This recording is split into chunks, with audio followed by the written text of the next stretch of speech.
अस्सलाम वालेकुम स्टूडेंट, आज हम केमिस्ट्री फर्स्ट ईयर का chapter number 1 periodic table and periodic properties का लेक्चर नंबर 1 डिस्कस करेंगे, जो है हिस्टोरिकल बैकग्राउंड। इसमें पीरियोडिक टेबल का जो पहला पॉइंट है सैंपल ऑफ केमिस्ट्री। जो पीरियोडिक टेबल है वो पहचान है केमिस्ट्री की। जहां पर पीरियोडिक टेबल आ जाता है तो हमें समझ आ जाती है कि ये केमिस्ट्री है। दूसरा point vital of through source of chemical knowledge, ये अहम और मुकम्मल केमिकल इल्म का जरिया है। Most important turning point in the history of science. Science में एक बहुत बड़ा टर्निंग पॉइंट आता है और वो टर्निंग पॉइंट किसका है? वो पीरियोडिक टेबल का है। पीरियोडिक टेबल डिपेंड करता है दो चीजों के अंदर, एक एटॉमिक नंबर पर, दूसरा इलेक्ट्रॉनिक कन्फिगरेशन के अंदर। इसकी definition, the arrangement of elements in a systematic way in order to correlate properties in periodic manner. यानी कि एलिमेंट्स को एक खास तरतीब के साथ किस तरह से लगाया जाता है कि इसके एलिमेंट्स एक दूसरे के साथ कोरिलेट करें इन पीरियोडिक मैनर। मतलब क्या है कि जब कोई स्टूडेंट्स वगैरह क्लास में बैठे होते हैं तो कोई स्टूडेंट कहाँ बैठ जाता है, कोई स्टूडेंट कहाँ बैठ जाता है, बट जब हम एग्जामिनेशन सेंटर के अंदर जाते हैं तो एग्जामिनर हमें तरतीब के साथ रोल नंबर वाइज बताता है। इस तरह इसके अंदर हम एलिमेंट्स को खास तरतीब के साथ लगाते हैं। In periodic classification of the resulting table is called periodic table. इसकी हिस्ट्री के अंदर 3 centuries are less than 12 elements, तीसरी सदी के अंदर सिर्फ 12 से भी कम एलिमेंट्स को डिस्कवर किया गया था। सेकंड पॉइंट के अंदर 1780 के 20 एलिमेंट्स, 17वीं सदी के अंदर जो है इसके 20 एलिमेंट्स को डिस्कवर किया गया, जिसके अंदर gold, arsenic, silver, iron, carbon, mercury, zinc, copper, phosphorus, sulphur, lead और टिन था। इनको आसान याद करने का तरीका ये है कि आओ आज फिर से आज करें, आओ आज फिर से आज करें। इसको लिखते हैं आओ आज फिर से हज करें। आज करें या फिर आओ आज फिर से हज करें।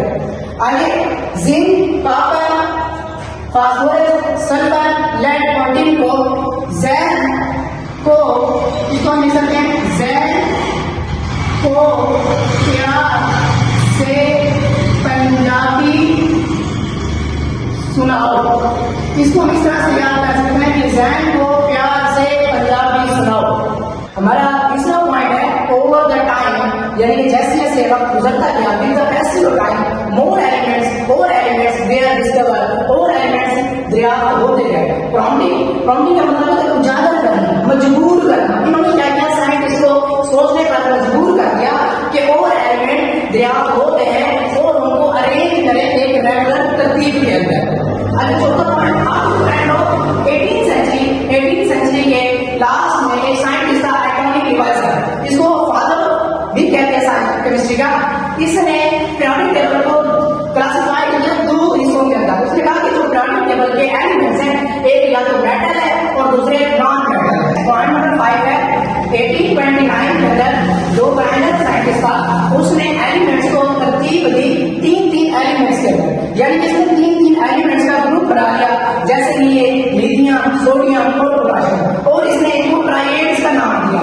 जो लिथियम था इसका एटॉमिक नंबर 7 और जो पोटेशियम था इसका एटॉमिक नंबर 39 और उसके बाद सोडियम था इसका एटॉमिक नंबर 23 था। इसने क्या किया? पहले और तीसरे एलिमेंट्स को दोनों को आपस में जमा किया, यानी कि 7 + 39 को डिवाइड बाय 2 पे इसको तकसीम कर दिया। जब इसने इसको 2 पे तकसीम किया तो ये बना 46/2 23, यानी कि इसने कहा कि जो आपका पहला और तीसरा एलिमेंट्स है इसका जो दरमियान वाला एलिमेंट्स है उसका एवरेज है। और इसने इसके अंदर एक खास तरतीब छुपी हुई थी। ये कोई हर बंदा ऐसे नहीं कर सकता इसकी तरतीब, लेकिन एक खास तरतीब के साथ हमने किया, लेकिन ये तरतीब सारे एलिमेंट्स के ऊपर अप्लाई नहीं हो सकती थी, इसलिए इसका जो लॉ था वो भी फेल हो गया। 1864 के अंदर साइंटिस्ट था जॉन न्यूलैंड, इसने 62 एलिमेंट्स को डिस्कवर किया। इसने 62 एलिमेंट्स को उनके एटॉमिक मास के लिहाज से उसने इसको तरतीब दी और इसके अंदर फास्ट एंड पीरियोडिसिटी है।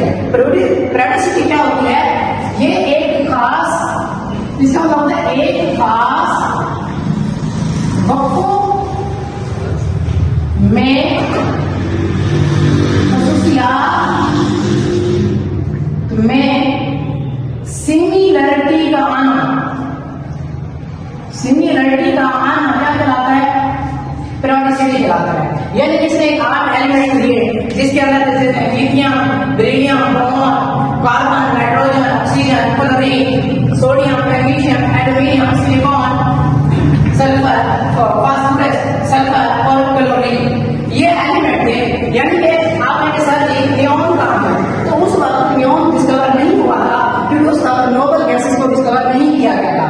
इनके अंदर एक पेरियोडिसिटी देखने को मिली, वो ये थी कि पहला एलिमेंट और उसके बाद फर्स्ट एलिमेंट और उसके बाद आने वाला आठवां एलिमेंट जो था उनकी खसूसियात जो भी सेम थी।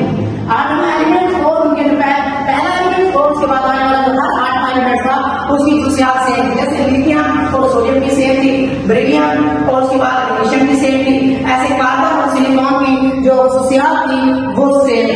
7 पॉइंट है 1869 के अंदर जो साइंटिस्ट था डिमिट्री मेंडलीव था, जिसको हम फादर ऑफ पीरियोडिक टेबल भी कहते हैं, इसने रेगुलर पीरियोडिक टेबल को तरतीब दिया। इसने 63 एलिमेंट्स को डिस्कवर किया। जो मेंडलीव पीरियोडिक टेबल था इसने एलिमेंट्स को टॉप टू बॉटम अरेंज किया और इसने 8 ग्रुप को डिस्कवर किया। और जो मेंडलीव था इसकी जो पीरियोडिक टेबल था वो कामयाब पीरियोडिक टेबल था और इसकी कामयाबी की जो मेन वजह थी वो ये थी कि इसने एक तो पीरियोडिक टेबल में लेफ्ट गैप छोड़ दिया और दूसरा इसने प्रेडिक्शन, और जो इसने लेफ्ट गैप छोड़ा इसने कहा कि जो भी एलिमेंट होगा वो इसके अंदर आएगा। दूसरा इसने ये प्रेडिक्शन ये दी कि जो इधर एलिमेंट्स आएगा उसकी खसूसियात ये होगी। लेकिन जब एलिमेंट्स को बाद में डिस्कवर किया गया तो वाकई उसकी खसूसियात वही थी जो ये डिमिट्री मेंडलीव ने बताई थी। पॉइंट नंबर हमारा 8, सेम ईयर के अंदर ही एक और साइंटिस्ट लॉथर मेयर था, वो आया और इसने मेंडलीव के पीरियोडिक टेबल पर ही काम किया। इसने डेवलप की फेमस कर्व, इसने फेमस कर्व डेवलप की जिसने इसके बाय एक्सिस पे एटॉमिक वेट को और एक्स एक्सिस पे एटॉमिक वॉल्यूम को बताया। और जब इसने ये ग्राफ बनाया तो इस ग्राफ में एक लहर जैसी शक्ल जाहिर हो गई। इस शक्ल के अंदर ये पता चल रहा था कि एलिमेंट्स एक खास एटॉमिक तरतीब के साथ बढ़ते और घटते हैं। अगर हम इसका एटॉमिक वॉल्यूम करें, डेंसिटी का फार्मूला है डेंसिटी मैस ओवर वॉल्यूम। आप वॉल्यूम को डिसाइड करें तो मैस ओवर डेंसिटी के वॉल्यूम का फार्मूला बन जाता है। पॉइंट है पॉइंट नंबर 9, 1930 के अंदर एक साइंटिस्ट था एच मोजले। इसने ये जब तजुर्बात किए तो इसने एक्स रेज के जरिए इस तजुर्बात को साबित किया कि जो ये एटॉमिक टेबल है ये एटॉमिक मैस पर नहीं बल्कि एटॉमिक नंबर पर इसको तरतीब दिया गया। आगे मेरा पॉइंट नंबर 9, 1930 के अंदर एच मोजले, हम इसको एच मोजले को चैप्टर नंबर 2 में भी जाकर पढ़ेंगे। तो एच मोजले ने जो है पीरियोडिक टेबल के एलिमेंट्स को एटॉमिक मैस की बजाय एटॉमिक नंबर से तरतीब दी और इसने इसको एटॉमिक नंबर को एक्स रेज के तजुर्बात से साबित किया कि जो पीरियोडिक टेबल है उसको एटॉमिक मास की बजाय एटॉमिक नंबर पर तरतीब दी जाए, क्योंकि एलिमेंट्स ऐसे थे कि उनके दरमियान सेम एलिमेंट नहीं आते थे। पहले जो एलिमेंट्स आता था उसका जो एटॉमिक मैस था वो 1 होता था, दूसरे का 7 होता था, तीसरे का जो है 13 होता था, तो इस तरह से होता था। तो एच मोजले ने क्या काम किया, एच मोजले ने इनको एटॉमिक नंबर की लिहाज पर तरतीब दी। आगे modern periodic law, the properties of elements are periodic function of their atomic number. इसने कहा कि जो एलिमेंट्स है एलिमेंट्स को जो तरतीब दिया गया है वो एटॉमिक नंबर पर दी गई है और ये इसका जदीद पीरियोडिक टेबल था, ये इसका मॉडर्न पीरियोडिक टेबल था और आज की हमारी किताबों के अंदर भी इसी पीरियोडिक टेबल को पढ़ा जाता है। और उम्मीद करता हूँ कि आप